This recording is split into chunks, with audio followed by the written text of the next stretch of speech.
few videos I'm going to be filming for you today. It is currently freezing outside, but I'm now back at my apartment at uni and I have high-speed internet, so I can finally film some things. And yes, I'm fiddling with my scarf.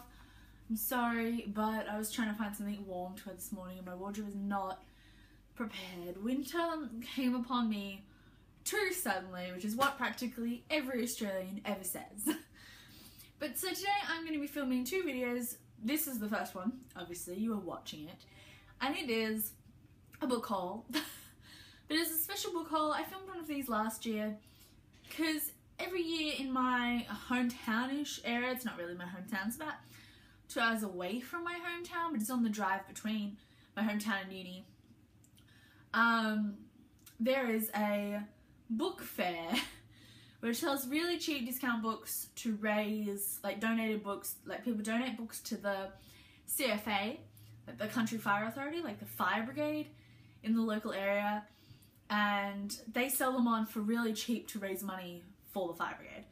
And this time, last time they were selling them at like 50 cents a book or $1 a book or something. This time it was $5 for a bag of books. A bag! I spent like $20 last time buying books because I bought like 20 books. I think they were $1 each and $2 for a hardback or something. This time, $5 a bag. I spent $5 and got 30 books. About 30 books. So I'm going to show you them now. In no particular order. Some of these books are really old donated copies. Some are ex-library copies that the library has given up. A few others are just picked up from places, but so we'll just, they're all over the place. I'm just going to show them to you. So first off, we have The House of Windjammer by V.A. Richardson. I know nothing about this. I didn't do my research at all. This is just a gorgeous cover. It mentions that it's historical. It's set in 1636 in Amsterdam. And that was pretty much all I needed to pick it up. This is obviously an ex-library copy. And just gorgeous. I don't even know what it's about. I haven't even really read the back. I picked up keywords and $5 a bag. What was I gonna do? I was gonna just get it. I was gonna get it. So I did. Then I picked up Life in Outer Space by Melissa Kyle? I've heard about The Adventures of Cinnamon Girl by the same author. She's an Australian author. And I recognise the name and the title, and I don't know what this one's about. I think it's a young adult contemporary.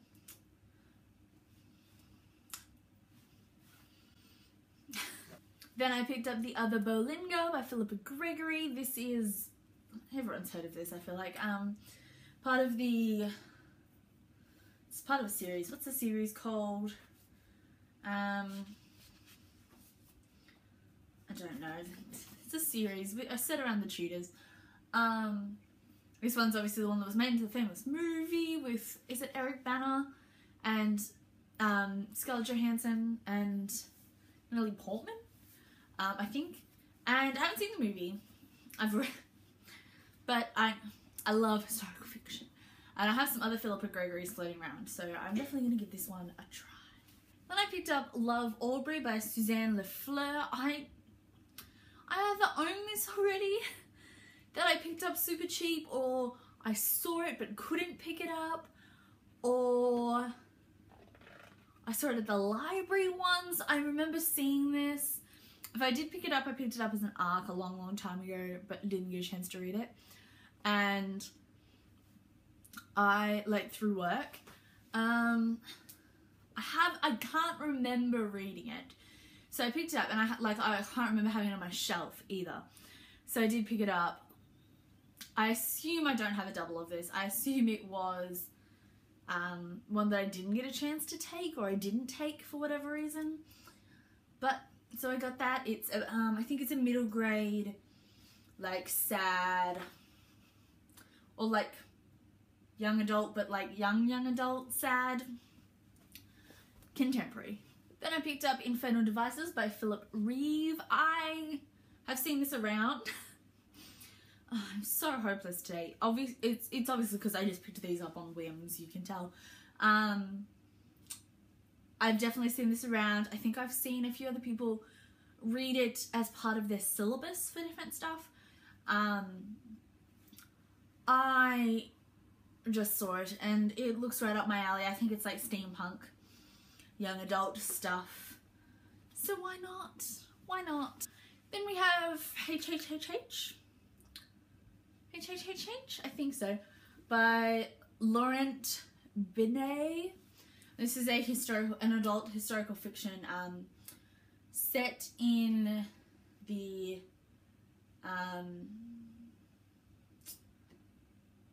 like Germany. I'm not doing stuff right.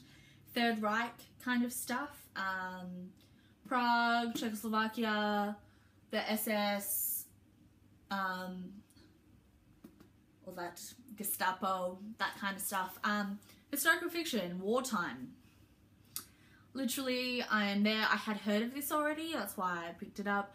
I remember it when it first came into work, when it first came out. Like, I think it came out in 2009, 2012 for the English translation. Yeah, so I was working in the bookstore in that year when it came out. So I remember seeing it coming out and I remember being interested in it, but not really feeling committed to adult historical fiction at that time.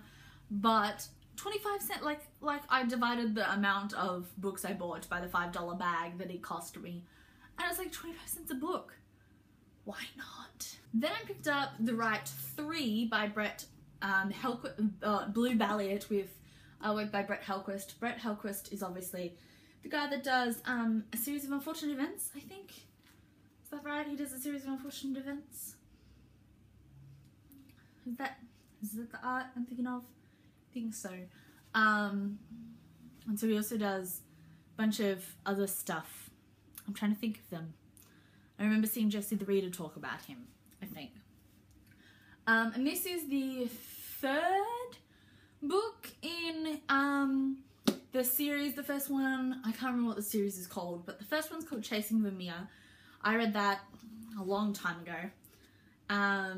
When I was... It says sequel, so maybe this is the second one. And the third one's called something else. I don't know, I can't tell. I read Chasing Vermeer when I was like 10 and loved it. It's like it was described to my mother when she bought it for me as the Da Vinci Code for children. And she was like, the Da Vinci Code was just in its big heyday at that time. And so she picked it up for me. And I had never been able to actually get my hands on any of the other ones. And I saw this. And I was like, that is part of that series. I'm gonna buy it. And I don't care that it is middle grade. Like it's obviously middle grade. It's action adventure, middle grade. And I am all there for that. Then I picked up Shadow Web by N.M. Brown. Again, I know nothing about this. But I think it's time travel. And like action adventure is what I can tell. She's trapped in a London. She looks as if it's from an era long past, but the year is 2008. So maybe it's not time travel, maybe it's like it's dimension travel? Something like that. I think it looks kind of middle grade-ish, but it's got a gorgeous cover. And I'm there for that. I'm there. I also picked up book 1 of The Pimpernels by Patricia Elliott. Yes. And that book's called The Pale Assassin. I have no idea what this is about other than that it's France during the French Revolution. And again, I think a lot of these books were historical fiction, and I felt like that, like in the mood for historical fiction yesterday when I purchased them all.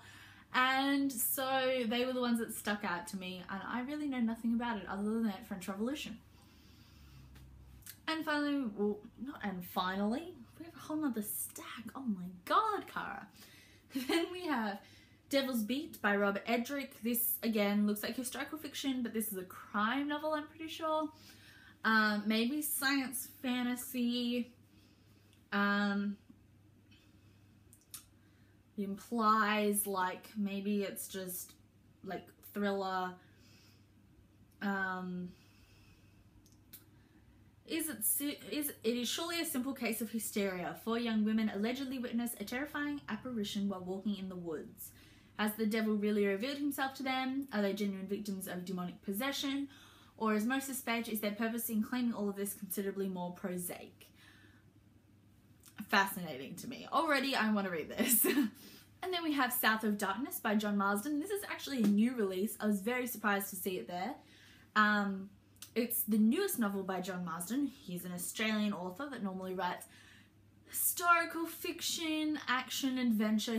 He wrote the Tomorrow When the War Began series, which was amazing. And normally he writes young adult, but this is an adult novel following somebody in the First Fleet, I think, coming to Australia.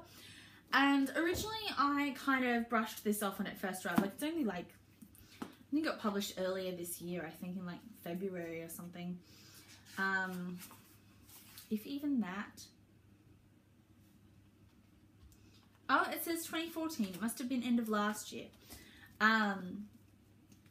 So I remember tossing it up whether I would get it or not, because I know I like the author, but it seems very much like another story I read, which was young adult, which was Jackie French's Tom Appleby Convict Boy, which kind of follows the same idea of a young boy in the First Fleet. And this had nothing new or creative to it to me, and I'd heard some mixed reviews, so I hadn't picked it up. But when I saw it there for 25 cents, like to go in my bag for $5 for a bag, I thought that's such a bargain that I can't not get it and give it a go. So I got it, and I'm gonna give it a go. Then we have The Curious Incident of the Dog in the Nighttime. This one got a bit wet, so it's a bit damaged because we tried to come in the rain last night. Everyone else read this book during high school, or at least that's what I feel like. I never did. I must have had the wrong teachers all through school, or I was taking the wrong subjects, but I never picked this up a full class when everyone else did. And I saw it, and my housemate really loves it, and he said I had to get it, so I did, and I do want to read it. I've been interested in the Broadway show and all kinds of stuff about it, and I'd like to learn more, so I will try and pick this up sometime soon.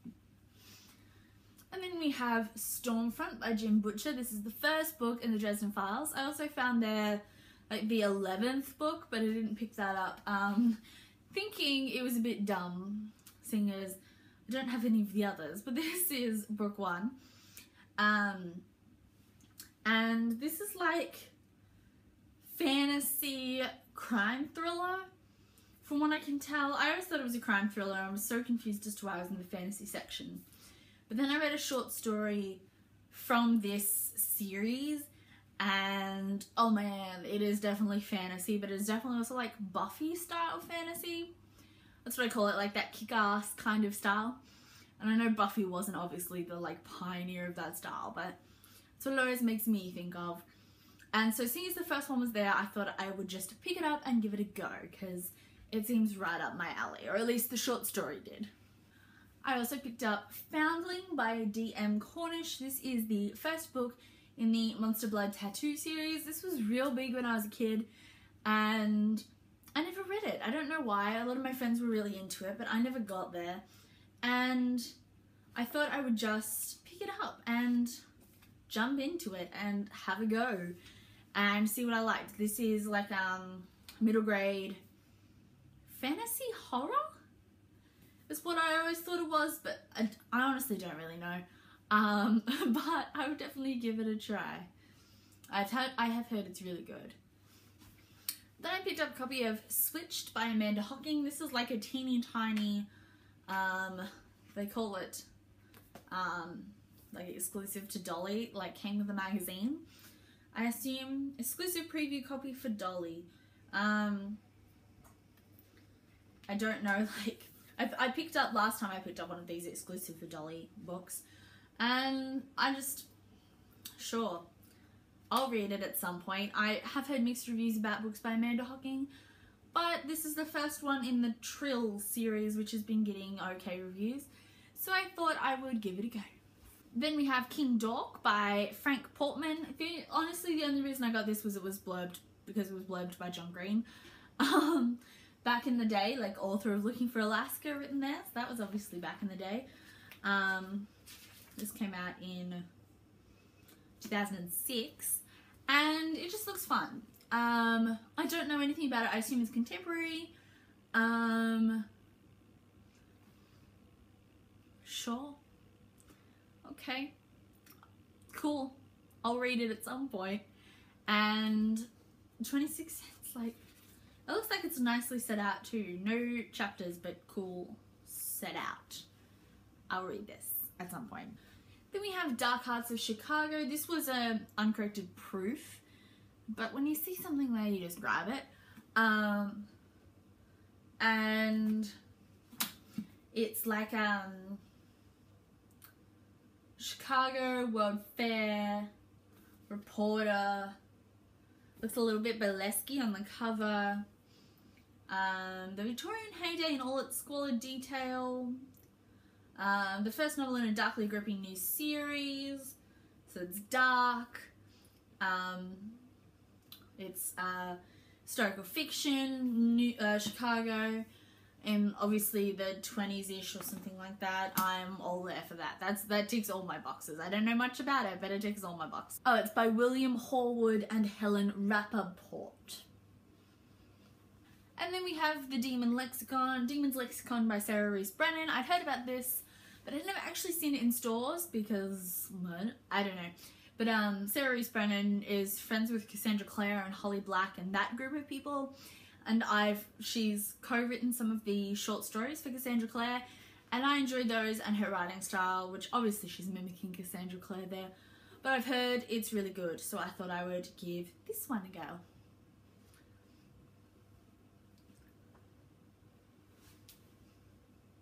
I assume it's like urban fantasy or paranormal.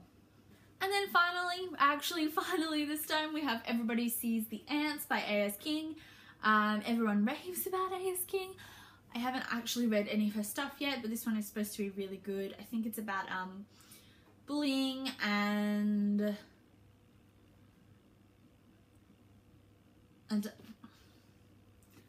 mental illness? I'm not 100% sure, but I've heard it's really, really good. One of those like must-read young adults. So I am definitely going to put this like on my to-read soon shelf, and hopefully I can get to it ASAP. So those are the books I've read. That other video I was gonna film, it's getting a bit late. I'm gonna film it tomorrow, but those are the books that I didn't read. I picked them up yesterday at the book fair for $5. I'm not going to attempt to stack. There's far too many to stack. Let me just count them though. There are 19 books, I think. I think I counted right. There are 19 books there, and I'm just really excited about them. I think there was a good choice of books this time, and I bought about the same amount last time, and I'm just really happy. I think it's a great place to get cheap books, and it's going to a good cause, and I'm just really happy. If you've read any of these books, especially some of the more obscure ones that I didn't know much about, let me know down below what they're about, what you thought about them, and stuff like that, because I want to know. And hopefully I will enjoy most of them. I'll see you soon with another video. Thank you for watching, and yeah, you will definitely see a new video from me very, very soon, because I already have like 3 lined up to film. Yes. So we're getting back on the filming bandwagon. Okay. Thank you for watching. Bye.